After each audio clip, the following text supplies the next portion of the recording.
Hello welcome students.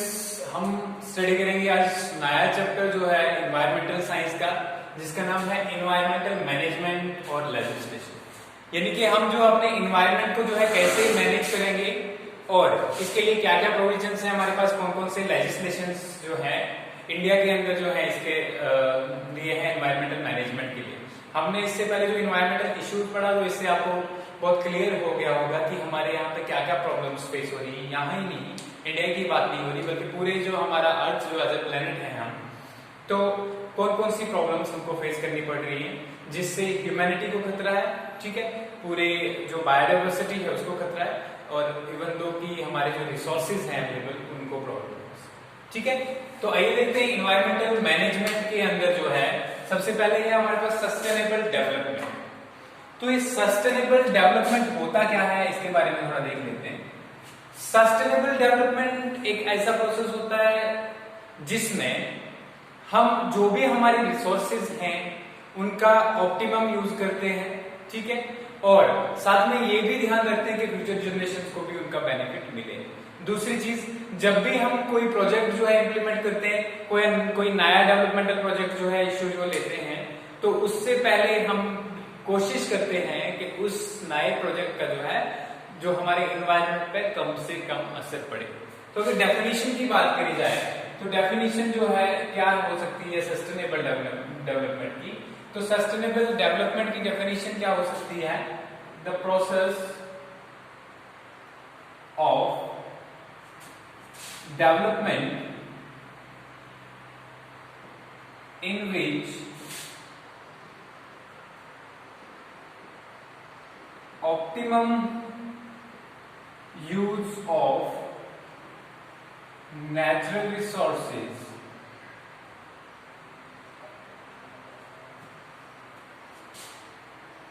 is done taking into consideration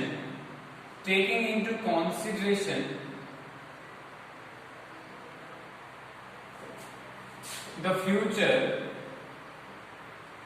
generations and avoiding the compromise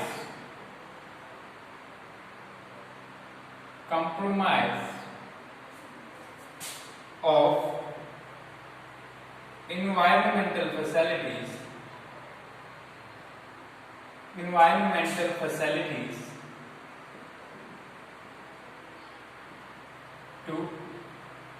future generations and avoiding the compromise of environmental facilities to future generation।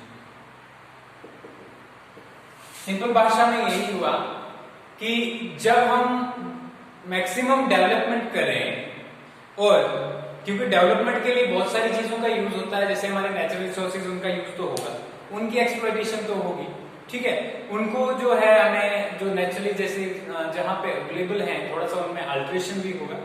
तो हम ऐसी एक development करें, development भी हो साथ साथ में, और फ्यूचर जनरेशंस को भी कोई प्रॉब्लम न पड़े, उनके लिए भी सारे रिसोर्सेज अवेलेबल रहें। ऐसे डेवलपमेंट को क्या कहते हैं हम? सस्टेनेबल डेवलपमेंट कहते हैं। अब जो सस्टेनेबल डेवलपमेंट है, अगर हम यूएनईपी की बात करें, ठीक है, तो यूएनईपी की बात अगर हम बात करें तो क्या कहता है वो कि जब हम इकोनॉमिक डेवलपमेंट हो हमारी कंट्री की, इकोनॉमिक डेवलपमेंट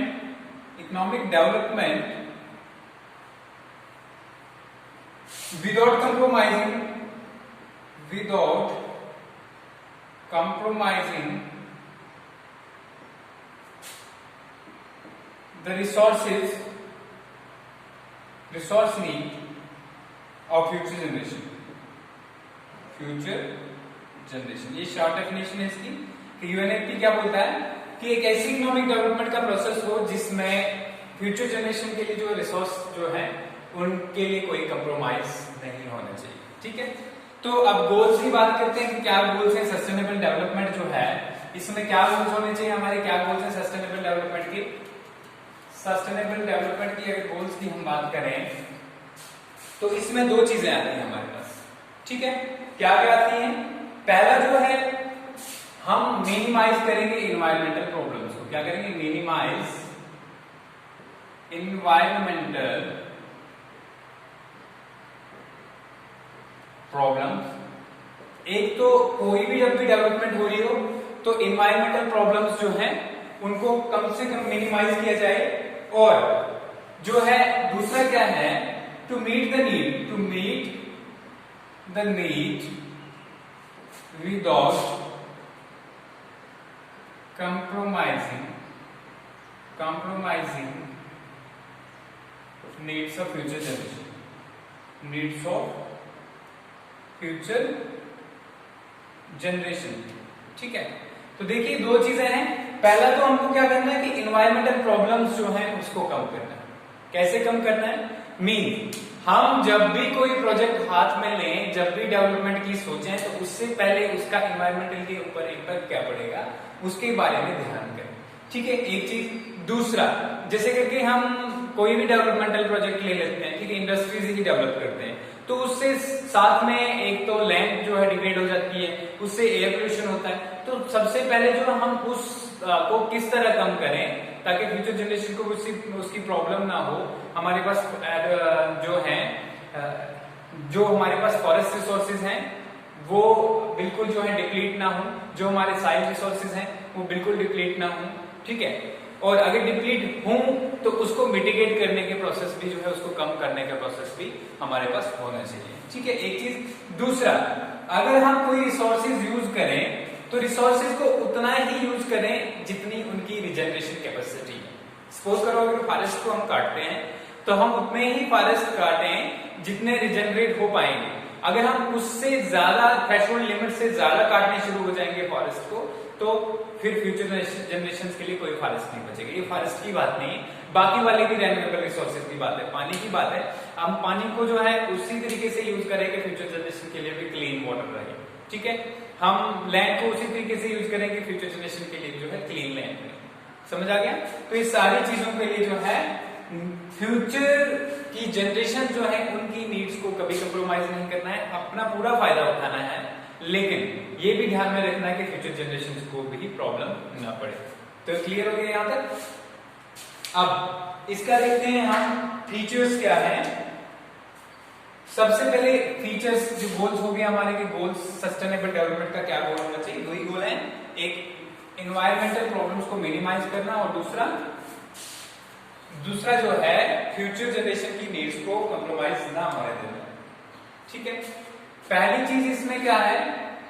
फीचर्स क्या है? सस्टेनेबल डेवलपमेंट से क्या होता है, क्या मतलब इसकी खासियतें क्या है?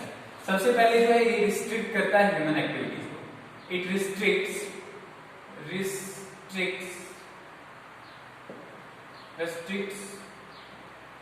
Human activities. जब हम सस्टेनेबल डेवलपमेंट के बारे में सोचते हैं तो ह्यूमन एक्टिविटीज जैसा मनमर्जी से हम करना चाहते हैं वैसा नहीं कर सकते। ठीक है, क्योंकि सस्टेनेबल डेवलपमेंट हमें ये बताता है कि अगर कोई डेवलपमेंट आपने करनी है उसके साथ साथ में नेचर का भी ध्यान रखना बहुत जरूरी है। एक चीज होगी। दूसरी चीज क्या है सस्टेनेबल डेवलपमेंट की? ठीक है, दूसरी चीज है इसकी टेक इनपुट इफेक्टिव होनी चाहिए। Take input effective. ठीक है, मतलब जो है टेक्नोलॉजी जो हम मैक्सिमम यूज करेंगे, अगर टेक्नोलॉजी का यूज करेंगे तो साइंस और टेक्नोलॉजी मोस्टली अगर यूज करेंगे, और इससे क्या होगा कि कम से कम हमारा नुकसान होगा। जब हम टेक्नोलॉजी का यूज नहीं करेंगे, अगर सपोज करिए टेक इफेक्टिव की कैसे बात करते हैं, अगर हम सोलर रिसोर्सेज का यूज करेंगे, हम सोलर एनर्जी का यूज करेंगे, तो सोलर एनर्जी से क्या होगा कि हमारी जो एक तो एनवायरमेंट पोल्यूशन नहीं होगी, जैसे करके मैक्सिमम पोल्यूशन जो एयर पोल्यूशन रुक जाएगी। ठीक है, सोलर एनर्जी क्लीन एनर्जी कहा जाता है। ठीक है, उससे कोई गंदी चीज नहीं निकलेगी जिससे वाटर डिप्लीट होगा। ठीक है, तो ये सारी चीजें हैं, इसलिए टेक इफेक्टिव भी होती है। तीसरी चीज की अगर हम बात करें तो इसके फीचर्स क्या हैं? कंजम्पशन जो है, कंजम्पशन, ठीक है, शुड नॉट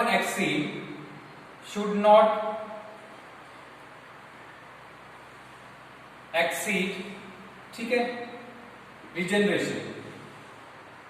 रिजनरेशन तो यहाँ पे क्या है, consumption should not exceed regeneration का मतलब है अगर नेचुरल रिसोर्सेज हैं हमारे पास तो उनका हम उतना ही यूज करें, उतना हम उनको उतना ही कंज्यूम करें जितना वो रिजनरेट हो पाते हैं, जितना वो दोबारा बन पाते हैं। इनकेस अगर वो उतना रिजनरेट नहीं हो पाते जितना उनको हम कंज्यूम कर रहे हैं तो ये रिसोर्सेज जो है खत्म हो जाएंगे या डिप्लीट हो जाएंगे।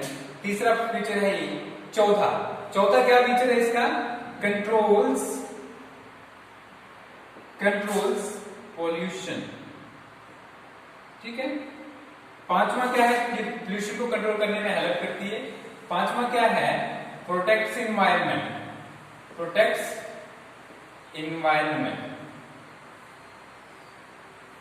ठीक है, इन्वायरमेंट को प्रोटेक्ट करती है। छठा क्या फीचर है, ठीक है, इट प्रोवाइड्स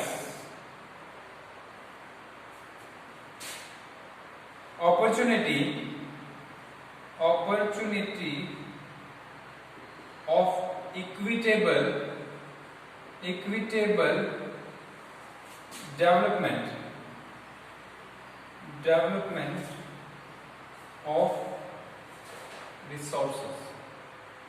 ठीक है, रिसोर्सेज की इक्विटेबल डेवलपमेंट होती है। सारे रिसोर्सेज के बारे में जब हम सोचते हैं तो कोशिश करते हैं कि उन रिसोर्सेज को किसी न किसी तरीके से जो है एनहांस किया जाए, किसी न किसी तरीके से प्यूरिफाई किया जाए, किसी न किसी तरीके से जो है ह्यूमन कंजम्पशन के यूज के काबिल जो है बनाया जाए। ठीक है, तो यही है, पोल्यूशन मिनिमाइज हो जाती है इसकी।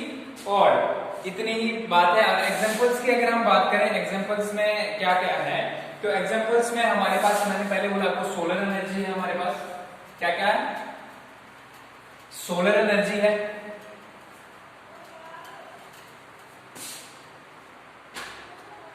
एग्जांपल्स अगर बात करें सस्टेनेबल डेवलपमेंट की तो सोलर एनर्जी आ गया, ठीक है, विंड एनर्जी आ गया, क्योंकि ये जो है एक तो सबसे पहले पोल्यूशन नहीं करते, ठीक है। दूसरा जो है अगर हम इनका यूज करते हैं तो ये इक्विटेबल यूज फ्यूचर जनरेशन के लिए भी यूज। अगर इसकी जगह हम फॉसिल फ्यूल्स का यूज करेंगे तो फॉसिल फ्यूल्स जो हैं हमारे पास, जो प्लांट्स या एनिमल्स हैं, वो उतने जल्दी रिजेनरेट नहीं होते जो फ्यूचर जनरेशन के लिए भी जो है बच सकते हैं। तो अगर उनको हम ज्यादा एक्सप्लॉइट करेंगे तो इससे क्या होगा, ये प्रोड्यूस होगा। अब देखिए, सोलर एनर्जी आ गया, विंड एनर्जी आ गया हमारे पास, ठीक है। फिर आ गया हमारे पास क्रॉप रोटेशन जैसे करके, ये भी है क्रॉप रोटेशन। क्रॉप रोटेशन क्या होता है, क्रॉप्स को जो है बारी बारी चेंज करते रहना, ठीक है। मतलब एक साल एक टाइप की क्रॉप लगाई आपने, दूसरे साल दूसरी। उससे फायदा क्या होता है, उससे हमारे सॉइल के न्यूट्रिएंट्स जो है वो मेंटेन रहते हैं। अगर बार बार एक ही क्रॉप यूज करोगे तो वो क्रॉप जो न्यूट्रिएंट्स यूज करती है तो वो सारे के सारे न्यूट्रिएंट्स ले जाएगी और फिर सॉइल में वो वाले न्यूट्रिएंट्स नहीं होंगे, तो सॉइल जो है डेजर्ट में भी कन्वर्ट हो सकती है, ठीक है, सॉइल इरोजन होने का, ठीक है। तो ये जो है, ये एग्जांपल्स हैं किसकी, सस्टेनेबल डेवलपमेंट की, ठीक है।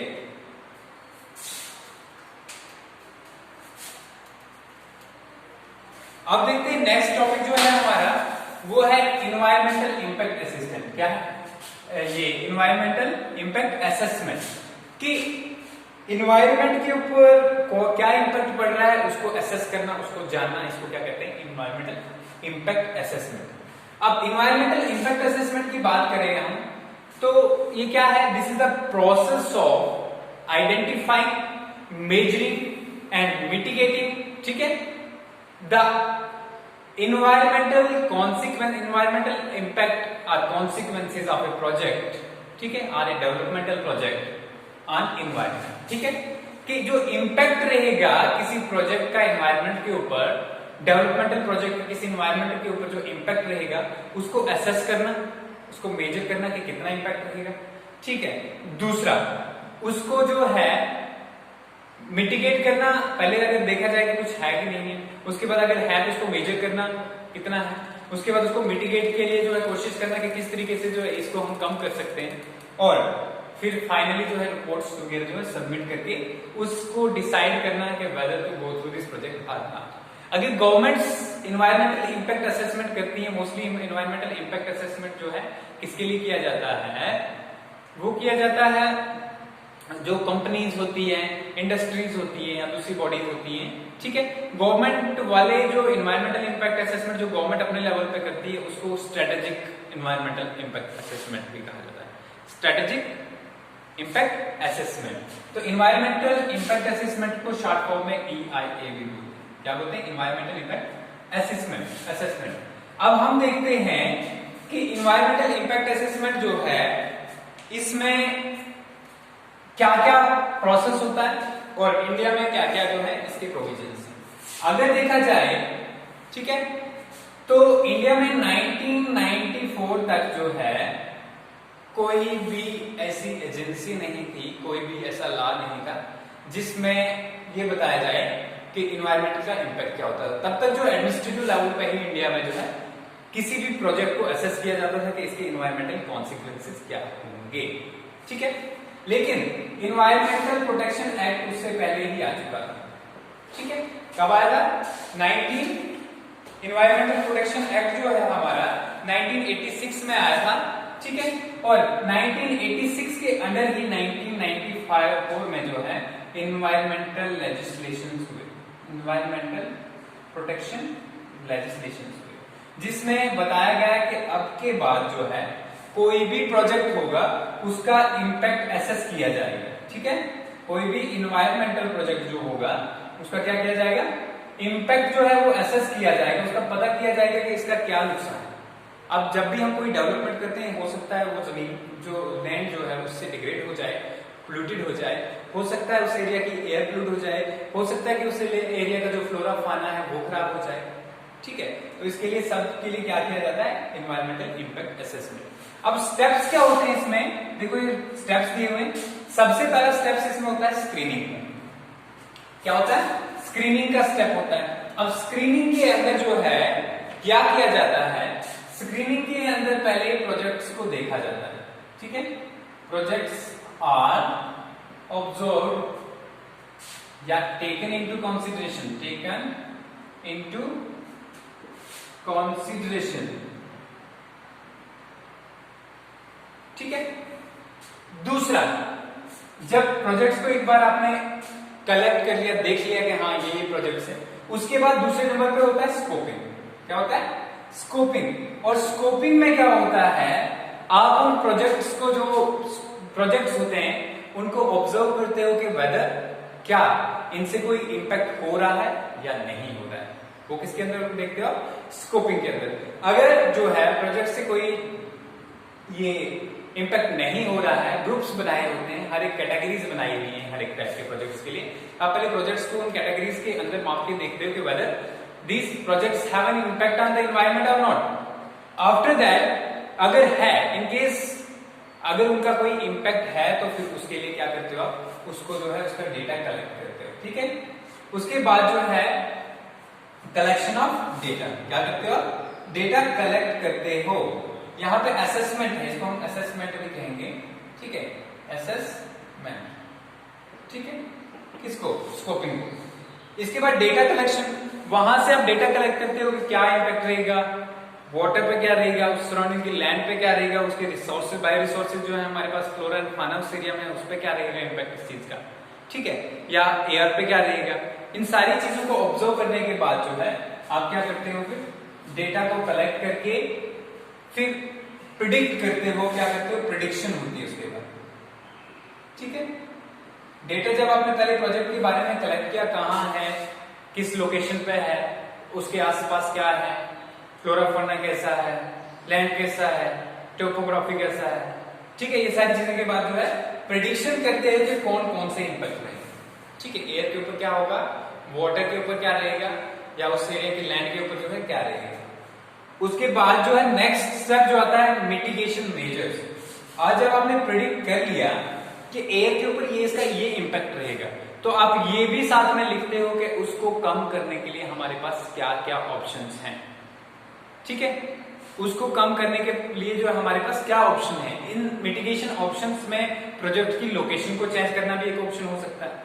इन्वायरमेंटल जो हमारा क्लियरेंस है उसको भी एक ऑब्जेक्ट हो सकता है। मतलब सपोज कीजिए कि आपने जो है अगर वाटर वहां से जो इंडस्ट्री से कोई जो है एफ्लुएंट निकल रहा है, तो उसको ट्रीट करने के लिए जो कंपनी क्या जो है प्लांट लगाए तो तभी इसको अप्रूवल मिलेगा, ठीक है, उसको वाटर ट्रीटमेंट प्लांट लगाए जब साथ में। तो इसी तरीके से जो है प्रिडिक्शन के बाद क्या होता है, मिटिगेशन मेजर्स के लिए जो हमारे पास ऑप्शंस होते हैं उनको देखा जाता है, मिटिगेशन, ठीक है। मिटिगेशन के बाद नेक्स्ट आता है पब्लिक हियरिंग। उसके बाद उस रिपोर्ट को छाप लिया जाता है, तो रिपोर्ट प्रिपेयर की जाती है और उस रिपोर्ट को पब्लिक में जो है बांट दिया जाता है, ठीक है, ताकि पब्लिक अपना ओपिनियन दे के whether this project has to be carried on और नॉट, ठीक है। इन केस अगर पब्लिक कहती है कि ठीक है इस प्रोजेक्ट को हम कैरी ऑन करेंगे, इट इज गुड, ठीक है, तो फिर उसको कैरी फॉरवर्ड किया जाता है, ठीक है, पब्लिक हियरिंग होगी। उसके बाद आगे डिसीजन मेकिंग। लास्ट पे जो है गवर्नमेंट जो है या जो भी बॉडी इस इंपैक्ट को चेक करती है, अगर इंडिया की बात करें तो इंडिया के अंदर जो है ministry of environment and forest protection, ठीक है। तो ये मिनिस्ट्री जो है ये इन्वायरमेंटल इंपैक्ट्स को चेक करती है, ठीक है, समझ में आ गया। तो यहाँ डिसीजन मेकिंग होती है उसके बाद, और डिसीजन हो गई उसके बाद प्रोजेक्ट को काम करने को एलो किया जाता है।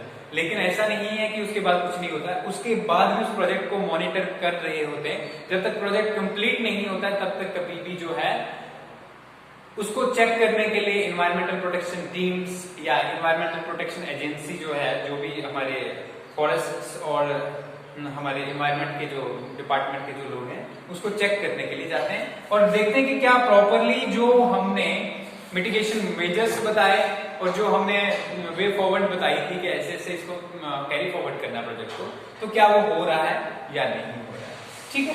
तो ये कहाँ होता है, मॉनिटरिंग एंड इंप्लीमेंटेशन के अंदर। तो ये सारा प्रोसेस होता है किसका, एनवायरमेंटल इंपैक्ट असेसमेंट का, ठीक है।